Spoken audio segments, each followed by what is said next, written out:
Ningekuwa na taaluma ya saikolojia, pengine ningewatafsiri kwa muonekano, lakini kwa sababu kazi yangu ni kuhabarisha, watazame hawa ni nyota wa kikosi cha RS Berkane kutoka kule nchini Morocco.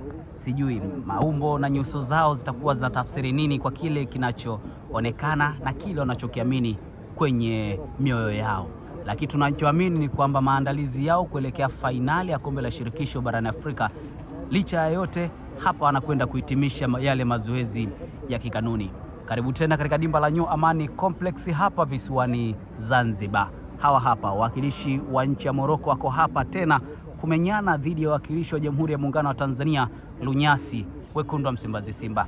Yawezekana magoli mawili waliyopata kule katika uwanja wa Manispaa ya Berkane yakawa hayawatoshi kuona namna gani ambavyo wanaweza kutawazwa kuwa machampioni. Lakini sasa wamewasili kwenye ardhi tukufu ya Zanzibar.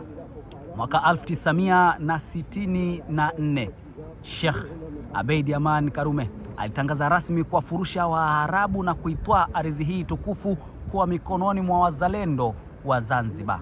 Wamekuja Waarabu wengine. Safari hii wanakwenda kukutana si na serikali ya mapinduzi ya Zanzibar, bali wanakwenda kukutana na mdomo mkali wa simba. Mnyama huyu mkali wa mwituni yuko tayari kwa mpambano. Alieleza rasmi kwamba hii tunaitaka. Kuitaka kwake hawezi kuichukua vivi hivi bila kukutana na vijidume hivi kutokea kule nchini Morocco.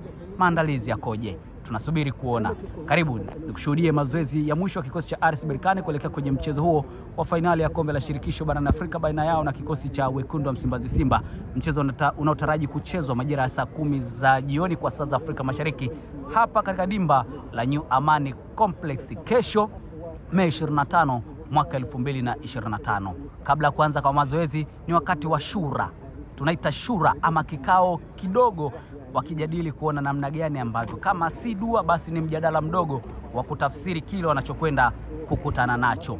Wao wenyewe wanajua Simba waliokutana nayo Morocco pengine itakuwa tofauti zaidi na Simba watakayokutana nayo hapo kesho. Na hii ni kwa sababu kocha Falrahman Davis, yeye kiongozi mkuu wa benchi la ufundi la kikosi cha Wekundu wa Msimbazi Simba, aliwaambia rasmi kwamba hawajutii kutokupata goli, bali hawa mabwana wanapaswa kuyuta kwa nini hawakupata goli la 3.